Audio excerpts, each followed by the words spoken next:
Hi, I'm Diane from Falcon. Hi, I'm Emmeline. I'm her model today. These videos are going to take you through everything you need to know to be successful with the Falcon Ultimate Measuring Guide. We're going to show you how to set up, how to take all the different measurements. There's 65 something measurements in this guide. We're also going to take you through some other tips for success. To start off with, this is the setup that you should have. Wear some comfortable but close-fitting clothing, preferably with a side seam because it will help you find your side body pretty easily. And then you're going to create what I call guideposts, and they're also called horizontal balance lines. You're going to start at the neck.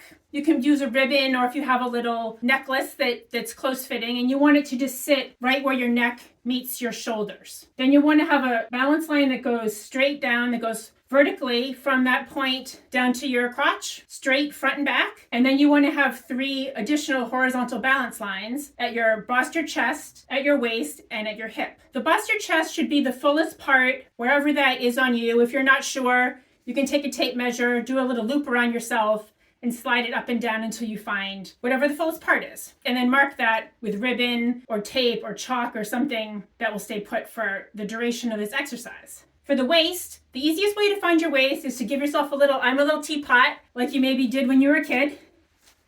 Awesome, Emmeline. What a great demo. That may or may not be the smallest part of your torso or where your belly button is. So what you want to do, it's really a skeletal thing where that bend is, and that's what you want to mark. And then for your hip, you want to find your hip bones here in the front and in the back and mark your hip line that way. That may be or may not be the fullest point of your body below your waist. You ready to go? Ready to go. All right. So we're going to start off with all of the measurements in the guide, starting from number 1, and we're going to go straight through to the end. You just need a couple of tools to do this. A flexible measuring tape that's long enough for your purposes. You might also want some kind of a measuring tape like this for the vertical measurements, a pencil to mark things down, and you also might want a good old yardstick. Also sometimes is useful because it's rigid. If you find it's a little easier to read that way. When you're doing your measurements, you want to use the smallest increment that you can see on your tape easily. So for imperial measurements, that's probably 1/8 of an inch, and for metric, it's probably 1/2 centimeter. Do what you can. It's really critical when you're doing the quarter body measurements horizontally that you try to get as close as you can to that 1/8 of an inch or 1/2 centimeter, because you're going to take 4 measurements, and if you're off just a little bit, when you multiply it by 4, you can be off by quite a bit. But for starters, we're just going to do the circumference measurements, and we're just going to start with the neck. Just measure around your neck at say if you had a choker necklace or something right there. Then you're going to do your chest, which is going to be what people sometimes call high bust, around like this. Then there's the bust, which again, you should have marked already, and that's just whatever the fullest point of your bust is. Then your waist. Again, you should have marked that already, so that one's easy. Then next is the abdomen, which is sort of the area, whatever the widest point is here, below your waist and your hip. And what you want to do is you measure that, and then I would also take a little vertical measurement of where that is in relation to your waist if you're not sure. Then you're going to do your hip, which again you should have marked. And then you're going to do what's called the low hip, which is really the fullest point of your body below your hip. It's usually probably down around in this area somewhere. Again, if you're not sure, take your tape and you can measure vertically to make sure that you account for that measurement as well. Now we're going to go on to the measurements for your legs and your arms. In this case, you're going to do the right and left. We are not often symmetrical. Sometimes we are larger or smaller on one side than the other. So it's important to do both. You're going to start with the thigh. Just around your thigh here. And again, you can also take a vertical measurement if you want.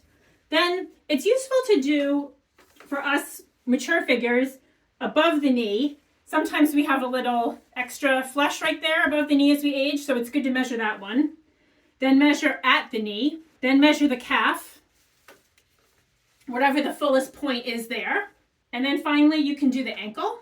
You may say, well, I don't really need an ankle measurement, but if you're making some really close-fitting pants or something, you might be glad you have that measurement. And then for the arms, if you could just move one of your arms out, just this one is fine. Okay.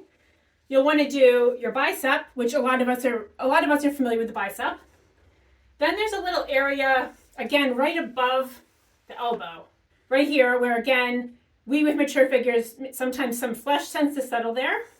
So it's good to have that measurement. And then at the elbow, And then you can also do your forearm if you want, and then do your wrist. We're going to take a few seated measurements as part of this regular ultimate measurement guide series. But if you find that you're sitting a lot, if you spend a lot of time sitting, you may want to take some additional seated measurements and just compare whether the measurement is different when you're seated as opposed to when you're standing. Often it is, but it always is for most people in a couple of key places that I'm going to show you. And the first is the seated abdomen. So can you just pick your arms up a little bit there, Emily? Thanks. You'll recall you can do your waist. You can see if your waist seated is a little different. And then your abdomen, which you'll recall is that area between your waist and your hip. You can take that measurement. And then what you want to do is take your measurement for seated thighs. This is number 9 in the guide. And just measure the circumference of your thighs when you're seated. She's kind of on a hard stool here, so you don't want to sit on something that's really soft and squishy, but something that's pretty firm, where your feet are touching the floor. You're just going to take this measurement here around your thighs. You may find that that's a good measurement for pants or for skirts or dresses to make sure that you've got enough room there. And again, if you want, you could take the additional measurements for an individual thigh or a calf or knee or any other place where you think that you might have a different fitting situation seated as opposed to standing.